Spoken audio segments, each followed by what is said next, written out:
et bienvenue à tous à ce nouveau classement du Shonen Jump fait par Manga Anime Fan. Classement du numéro 52, dernier numéro de l'année 2020. Donc c'est sur ce classement que se termine cette année 2020. Un classement avec quelques petites surprises, mais pas rien à crier par-dessus les toits. Quelques petites nouvelles, mais on viendra au fait quand on sera rendu à parler des séries. Donc, si c'est pas déjà fait, abonne-toi, commente la vidéo si ça te tente, puis like la vidéo pour plus de contenu et de visibilité de la chaîne. Ça me fait toujours plaisir. Donc, on commence bien sûr avec la section hors classement. Cette semaine, la double page couleur et la couverture reviennent comme prévu à Jujutsu Kaisen. Une double page couleur. Mucho bueno. Wow! J'aime vraiment cet arc, j'aime vraiment le climax, j'ai hâte de voir ce que ça va donner.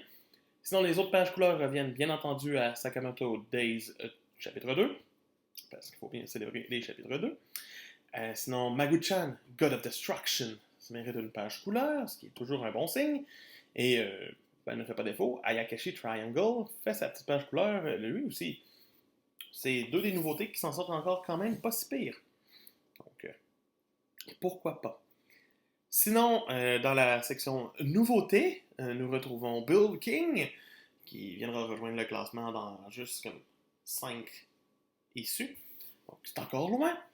Et bien sûr, dans les absences, on retrouve... Ouais, c'est ça. Maintenant, passons à la zone rouge.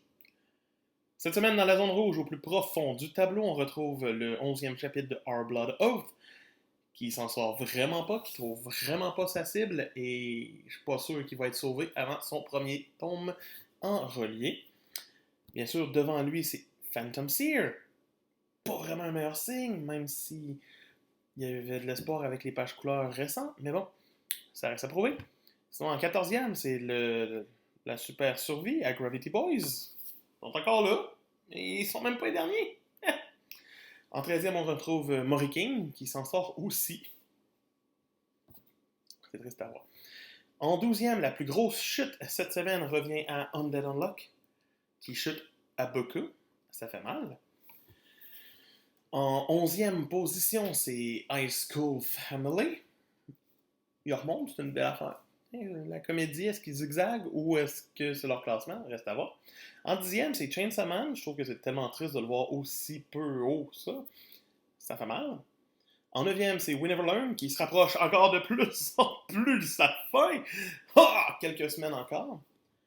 Sinon, en 8e, c'est Hardboiled Cop and Dolphin qui fait une belle remontée pour passer devant des séries qui ont plus qu'un an. Bravo. Bravo. Sinon, en 7e, c'est Me and Roboko qui fait je suis là aussi. En 6e, on retrouve Mission, Sakura Family, qui fait une petite remontée, c'est sympathique. En 5e, perd totalement son trône et perd même le top 3, c'est Dr. Stone. Hein? Ça a l'air à ça.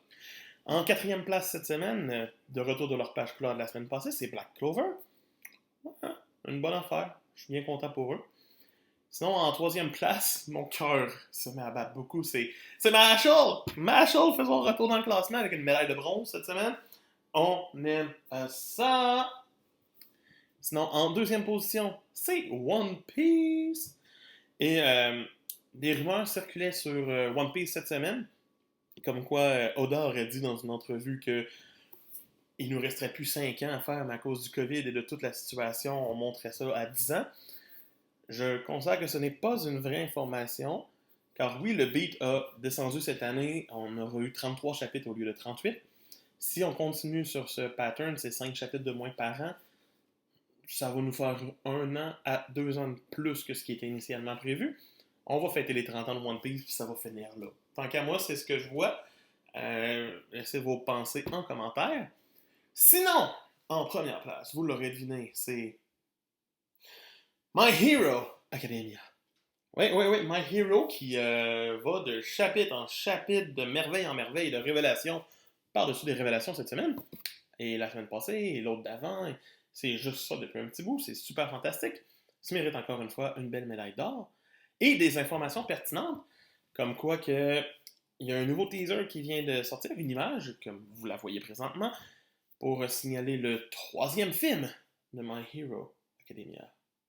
Et l'auteur, bien sûr, a fait une image dans le Shonen Jump pour en parler. Donc, c'est déjà ça.